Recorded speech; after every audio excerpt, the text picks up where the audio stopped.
Hello दोस्तों। आज का मेरा टॉपिक है कि टीम टीम की पावर। टीम कैसे काम करती है और टीम का होना क्यों ज़रूरी है और इसका इम्पैक्ट या इफ़ेक्ट क्या होता है हमारे ख़ास तौर पे सेल्स में। तो शुरू करते हैं। टीम होना उतना ही ज़रूरी है जितना ज़रूरी एक कंपनी का खुद का खड़ा होना। कैसे? क्योंकि बिना टीम के कभी भी कोई कंपनी या कभी कोई बड़ा ब्रांड या बड़ी ऑर्गेनाइजेशन नहीं बन सकती। वो इसलिए क्योंकि टीम जो होती है वो वन बाय वन काम करने के लिए नहीं होती, बल्कि एक साथ काम करने के लिए या कह लीजिए एक दूसरे का साथ देकर काम करने के लिए होती है। कंपनी वर्ड अपने आप में ही इस चीज़ को डिफाइन करती है कि टीम होना इम्पोर्टेंट है, मतलब मेंबर्स ऑफ टीम। मैम काफ़ी सारे मेंबर्स जुड़कर एक टीम बनाते हैं और उन टीम से ही कंपनी तैयार होती है। टीम इसलिए भी ज़रूरी होती है क्योंकि हर एक आदमी में हर तरह की एबिलिटी या हर तरह की कैपेसिटी या कह लीजिए कि हर तरह का अ, उसके अंदर स्किल्स नहीं होती हैं। अलग अलग लोगों को मिलकर एक टीम बनती है।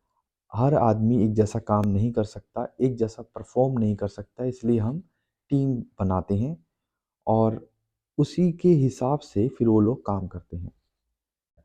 अब यहाँ पर जैसे मैंने बताया कि टॉपिक टीम है, तो आप उसको ध्यान में रखकर अगर हम देखें, तो टीम इतनी पावरफुल होती है कि वो छोटे या बड़े काम के हिसाब से डिसाइड नहीं होती, बल्कि काम के ऊपर फोकस करने से काम को करती है। इसलिए टीम को इम्पोर्टेंस दी गई है। कहीं भी आप देख लीजिए, किसी भी तरीके से इतिहास उठा के देख लीजिए, चाहे प्रेजेंट उठा के देख लीजिए या कहीं भी आप उठा के देख लीजिए, इस चीज़ को समझने की कोशिश कीजिए कि जब तक टीम ना हो, मतलब जब तक मुट्ठी ना बने, छोटा बड़ा उससे बड़ा अलग सबके अलग अलग काम होते हैं और उन सबको मिलकर ही पावर जनरेट होती है, मतलब पावर काम करती है, जिससे कि हम उस चीज़ पे फतह पाते हैं या कह लीजिए कि हम उस चीज़ को जीत सकते हैं, सक्सेस हो सकते हैं। इसलिए टीम बहुत ही इम्पोर्टेंट है।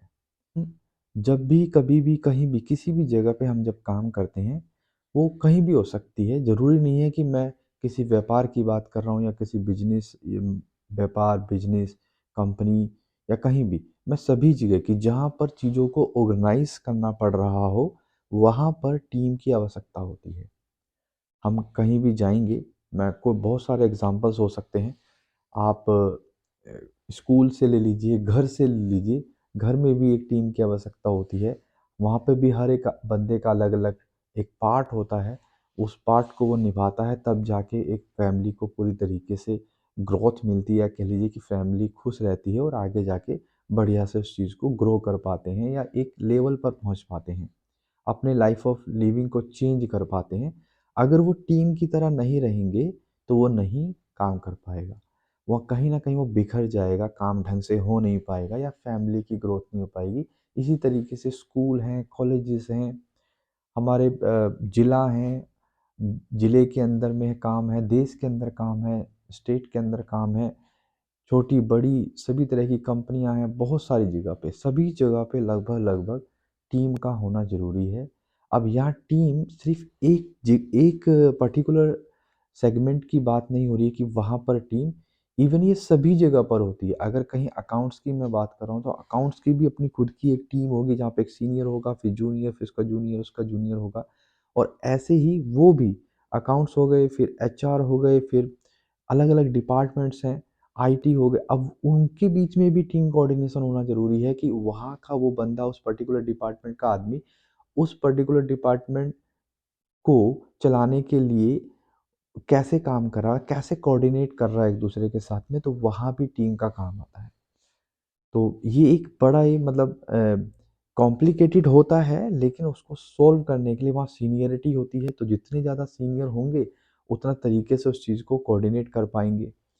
ये धीरे-धीरे बढ़ता है। आप छोटी, जैसे मैं एग्ज़ाम्पल दूँ तो एक छोटी कंपनी है, तो वहाँ पर एक ही आदमी सब चीज़ को हैंडल कर रहा होता है।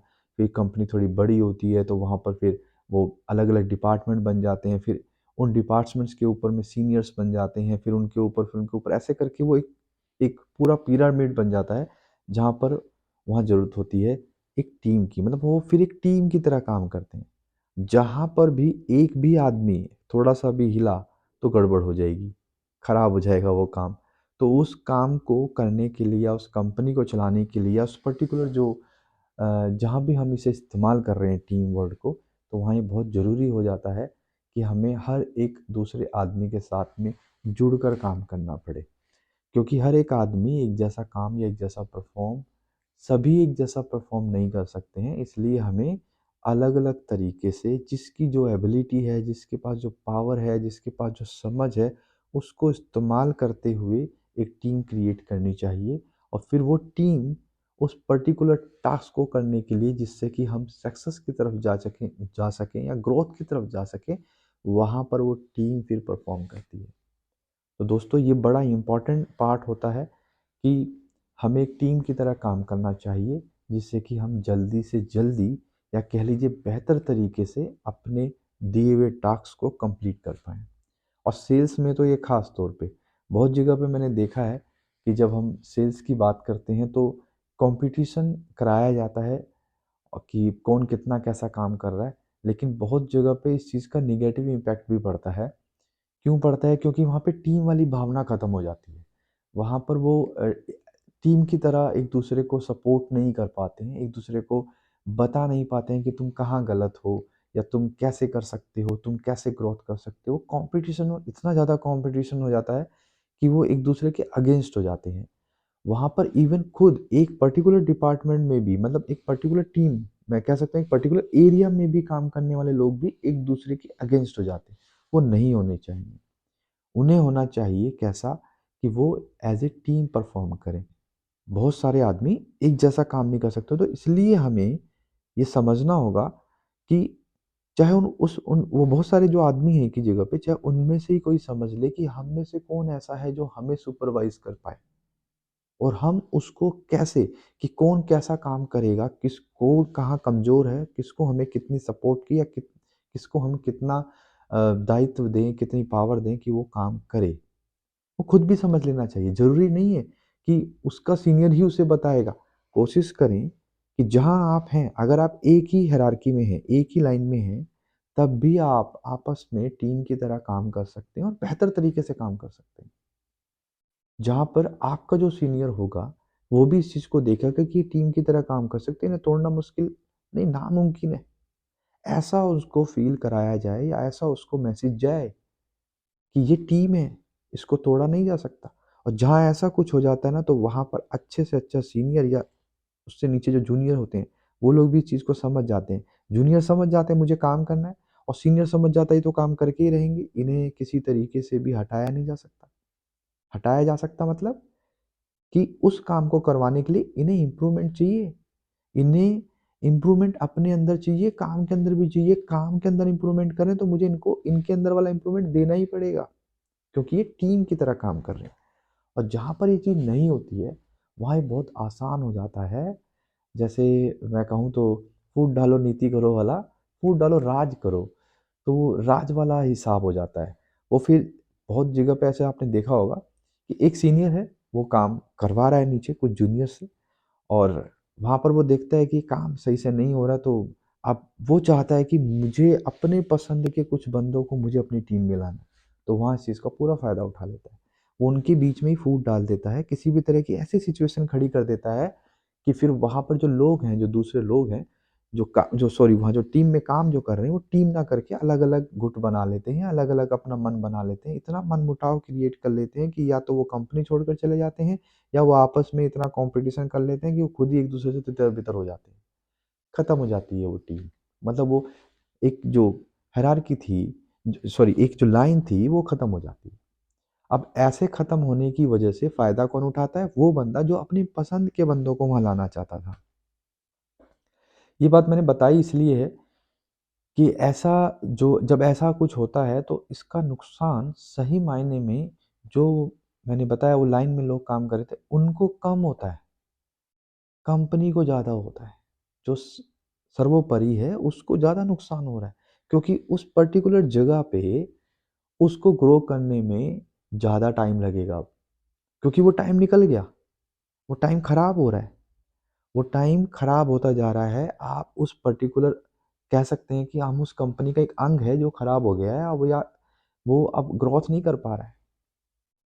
इसलिए बोलते हैं कि हमें सभी को एज ए टीम समझना चाहिए कि हम कहाँ काम कर रहे हैं या हम कहाँ पर हैं और हमारा पार्ट क्या है। हम हम क्या कर रहे हैं, हमारे होने या ना होने से या हमारे साथ होने से।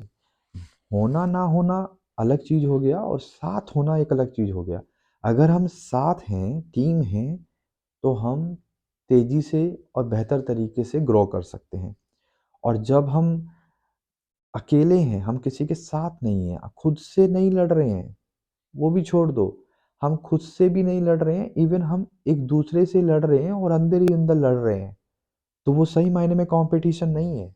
वो सही मायने में आप खुद के लिए भी कब्र खोद रहे हो और जहाँ काम कर रहे हो उनके लिए भी कब्र खोद रहे हो।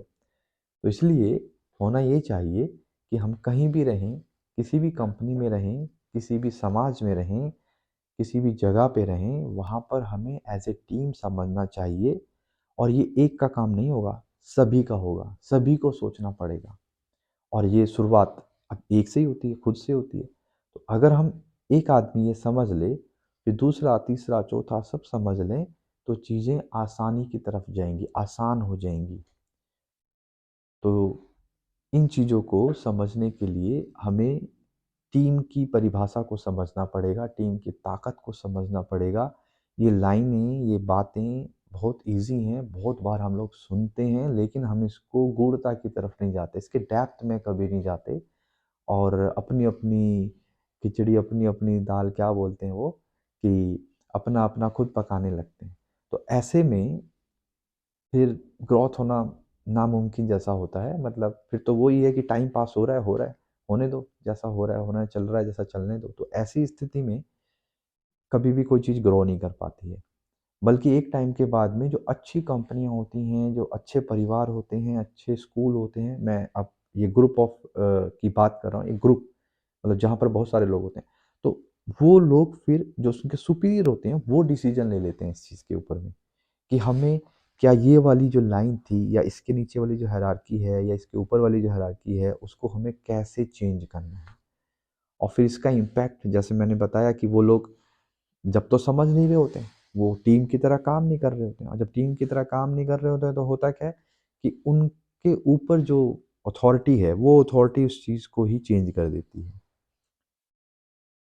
एक मैंने बताया था कि चेंज करना, जैसे मैंने भी बोला कि चेंज कर देते हैं, और एक होता है कि अपने पसंद की चीज़ों को लेकर आना। तो ये सिमिलर ही है, पसंद की चीज़ों को लाना मतलब जो सीनियर होगा, जो सीनियर अथॉरिटी होगी, वो यही चाहेगी कि भई ये पर्टिकुलर एरिया, ये पर्टिकुलर सेगमेंट, ये पर्टिकुलर डिपार्टमेंट ग्रो करे। और ग्रो करने के लिए वो उसके अंदर में ढूँढेंगे कि कहाँ पर एरर है, उस एरर को ढूँढ के उस एरर को ठीक करेंगे या फिर पूरे ही सर्किट को ही चेंज कर देंगे, जिससे कि वो ग्रो करे। तो टीम बहुत ही इम्पोर्टेंट होती है। ऐसे ही और टॉपिक्स के साथ में मैं फिर आपके पास आऊँगा। जब तक के लिए जय हिंद, जय भारत।